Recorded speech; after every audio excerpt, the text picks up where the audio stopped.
Bien, bonjour chers amis confinés. Aujourd'hui, quelques notions sur le label d'appellation d'origine contrôlée et ensuite protégée, et également sur la Bourgogne et plus précisément sur un domaine Jacques Carillon à Puligny-Montrachet qui a pris depuis une vingtaine d'années pas mal d'élèves du lycée Bonneterre en tant que stagiaires. Alors tout d'abord, cette notion d'appellation d'origine contrôlée, c'est une notion qui a été mise en avant, qui a été portée par le baron Leroy, dont l'épouse était propriétaire du château Forcia à Châteauneuf-du-Pape. Et donc le baron Leroy a donc, à l'issue de la grande crise viticole de 1907, il fallait réformer un petit peu, comme c'était un juriste, il fallait réformer un petit peu donc la vente des vins et essayer d'avoir une certaine traçabilité. Voilà les mots que l'on emploie aujourd'hui. Et ainsi, il a donc essayé, il a fallu attendre que la Première Guerre mondiale soit terminée, pour dans les années 1935 que les premières appellations voient le jour, avec les 5 premières qui ont été créées. Il s'agit donc bien sûr Châteauneuf-du-Pape, Arbois dans le Jura, Cassis à côté de Marseille, Montbazillac et on l'oublie un petit peu, Tavel, en effet, l'appellation Tavel, qui est donc située dans le département du Gard, voilà, mais sur les côtes du Rhône. Bien. Et donc, ce système d'appellation faisait appel à une origine, un certain type de roche, un certain type de sol, un certain climat, une certaine altitude, une certaine exposition des sols, pour avoir ou un certain territoire autour d'une ville ou d'un village prestigieux. Et donc, voilà comment ont été créés les labels d'appellation d'origine contrôlée. Retenons quand même que 10 ans plus tôt, en 1925, déjà, le Roquefort, le fromage Roquefort, dans le département de l'Aveyron, avait eu les premiers ce signe de distinction pour avoir une certaine origine du lait de brebis et un certain process d'élevage du fromage, ou pour les vins ensuite, il y a également des process qui sont écrits dans le cahier des charges avec une durée de vieillissement, un certain type de récolte, les cépages autorisés. Bien. Pour en revenir à notre Bourgogne, je crois que c'est la région du monde où le système de climat, le système de terroir est vraiment porté à son paroxysme. Nous avons là, sur les 30 000 hectares que compte à peu près la Bourgogne, quasiment très peu de cépages. On retiendra un peu de gamay, un peu d'aligoté, mais surtout le pinot noir et le chardonnay.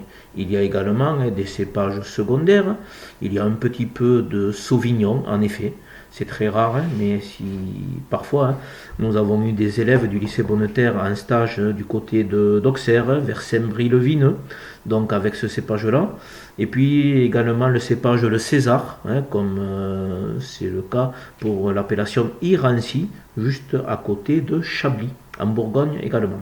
Alors là, on va se cantonner plutôt à la Côte d'Or, puisque ce sont sur ces costières, sur ces collines, que à l'automne, le cépage chardonnay par exemple, prend des couleurs dorées, d'où vous voyez le nom du département, la Côte d'Or.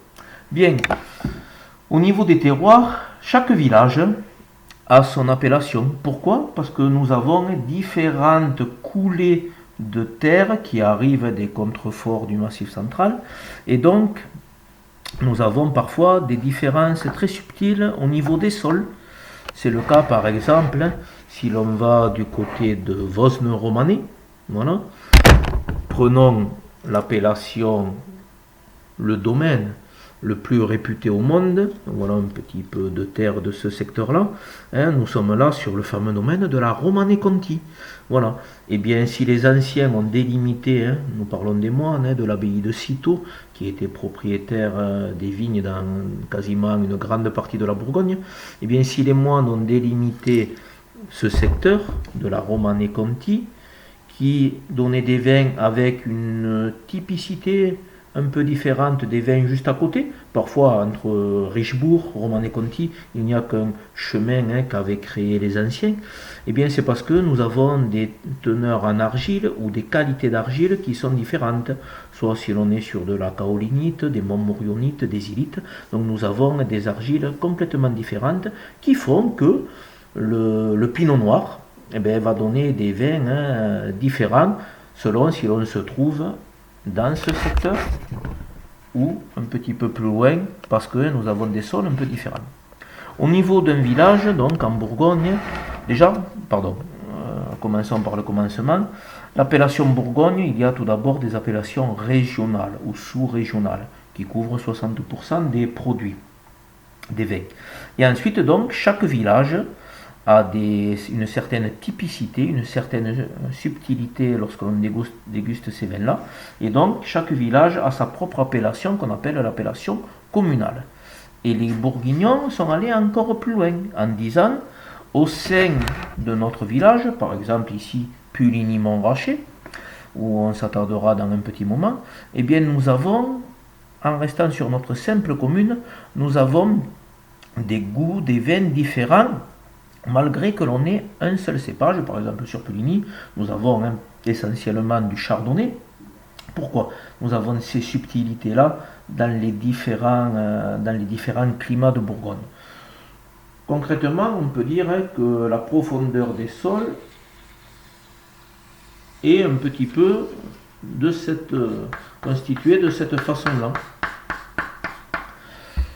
La plupart du temps, les villages sont situés en bas du coteau, en bas de la costière, à côté des routes nationales, à côté de l'autoroute, à côté de la Saône qui coule pas très loin. Et donc, nous avons sur le coteau des phénomènes d'érosion, à savoir une zone d'ablation ici, où les sols en haut du côté sont plutôt assez pauvres, peu épais, et puis en bas du coteau, une zone d'accumulation, où la profondeur du sol, et donc où la réserve utile en eau est un peu plus conséquente, et ainsi nous avons des terres un peu plus riches, on va dire, pour faire simple. Et voilà pourquoi, donc empiriquement, les anciens s'étaient rendus compte que le secteur où il y avait tous les ans, quel que soit le nom du domaine, quel que soit le vigneron, on avait plus ou moins un secteur où nous avions tous les ans à peu près une certaine qualité supérieure aux zones ici un petit peu arides, aux zones ici un petit peu généreuses, de part et d'autre de ce secteur-là. Et bien voilà comment les crus sont apparus. Et à l'intérieur de cette zone de premier cru, il y a certaines parcelles un peu plus particulières, où là, lorsque l'on vinifia par ces clos-là, ces parcelles-là, on se rend compte d'une certaine longueur en bouche dans le vin qui est bien supérieure. D'où l'idée de délimiter les premiers crus, et pour les très très grands vins, on a la notion de grand cru. Les grands crus ne représentent que 2% du vignoble en Bourgogne, mais grâce à ces grands crus-là, c'est la locomotive qui tire tous les vins de ce secteur. Et donc, depuis une vingtaine d'années, j'ai des élèves qui se rendaient, je crois que le premier ça a été Olivier Soubriard, en 1998-1999, donc des élèves qui se rendent dans le secteur de Puligny-Montrachet, dans la maison Carillon. Et donc j'ai eu la chance à nombreuses reprises d'être invité à aller visiter des élèves en stage avec mes illustres prédécesseurs, Marc Cabrol, Marie Morat, Claire Otaris et surtout Michel Verriès qui m'a donné le flambeau pour continuer à envoyer nos élèves en stage dans ces magnifiques lieux de stage. Et donc ensuite, nous avons pu faire des visites avec différents collègues de matière technique comme Emmanuel Depernay, des collègues également de matière générale, Géraldine Boss, Céline Rossi, Bernie, Amadou, mais également, puisque nous sommes dans un lycée où nous avons une véritable équipe, et donc afin d'être bienveillant avec toute l'équipe, j'ai pu dernièrement amener Christophe Archer, le CPE de notre lycée, pour voir Jules Nougalia, notre avant-dernier élève en stage dans la maison Carillon. Voilà. Et donc, nous avons des appellations, voilà, donc par exemple ici une bouteille vide encore une fois, hein. Donc ça c'est ancien, hein, vous voyez 2009, voilà, donc il y avait les frères, hein, François et Jacques Carillon, et puis chaque frère a créé sa propre structure de vinification ou de négoce, et donc c'est actuellement hein, donc, Jacques Carillon qui me prend très souvent des élèves en stage et je l'en remercie ici. Et donc puisqu'on parlait des appellations, voilà hein, sur la bouteille vous voyez Puligny-Montrachet, premier cru, et il y a même le nom, hein, du premier cru, à savoir ici les Perrières. Et donc pour illustrer tout ceci, hein, j'ai récupéré un magnifique dossier de stage, n'est-ce pas, Benoît Bousquet, mon ami et ancien élève des Stagel. Et donc hein, voilà ici quelques données pour essayer de mieux comprendre tout ceci. Voilà. Donc nous avons peut-être, je ne sais pas ce que ça va donner, hein, ce que j'ai illustré au tableau, nous l'avons ici hein, sur cette photo, la forêt ici sur le haut de la côte, la zone des premiers des grands crus, comme par exemple hein, Bienvenue Bâtard-Montrachet, et ensuite donc hein, les différentes vignes là avec principalement le cépage, le chardonnay. Et nous voyons ici la répartition hein, des différents crus, hein, des différents noms de climat. Et donc hein, les Perrières qui se situent dans ce coin ici.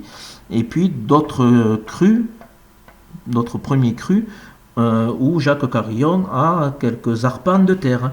Eh bien, nous voyons hein, avec cette carte et avec Christophe Archer, nous avons pu le tester au mois de septembre 2019. Nous avons en effet des subtilités dans la dégustation de ces différents premiers crus. Et donc, avec Jules Nougalia, notre stagiaire qui était présent, plus avec des acheteurs japonais qui ont quand même traversé hein, la moitié de la terre pour venir hein, voir donc leur fournisseur de Puligny-Montrachet, Jacques Carillon, eh bien nous avons eu la chance de déguster ces différents premiers crus et de noter, malgré notre palais qui n'est pas un palais expert en chardonnay ou expert en grand vin de Bourgogne, nous avons quand même avec Christophe Archer noté des différences subtiles entre les différents premiers crus. Et puis, comme je le disais tout à l'heure, nous avons vu également hein, que le grand cru, hein, on était hein, un niveau au-dessus en termes de longueur en bouche. C'est ce que l'on appelle en œnologie les caudalies. Hein. En gros, une caudalie, c'est une seconde. Et donc, nous comptons hein, pendant combien de temps dans notre palais nous avons le goût du vin qui va rester. Voilà. Eh bien, j'aime parler de la Bourgogne parce que j'adore parler des terroirs. Et là, nous avons un magnifique exemple de différents terroirs. Et nous voyons là ce que la nature peut nous donner hein, en termes de différence au niveau des vins. Et pour conclure, donc, je citerai Colette qui a écrit ceci. La vigne et le vin sont de grands mystères. Seule la vigne nous rend intelligible de ce qui est la véritable saveur de la terre. Bonne journée les amis, à bientôt.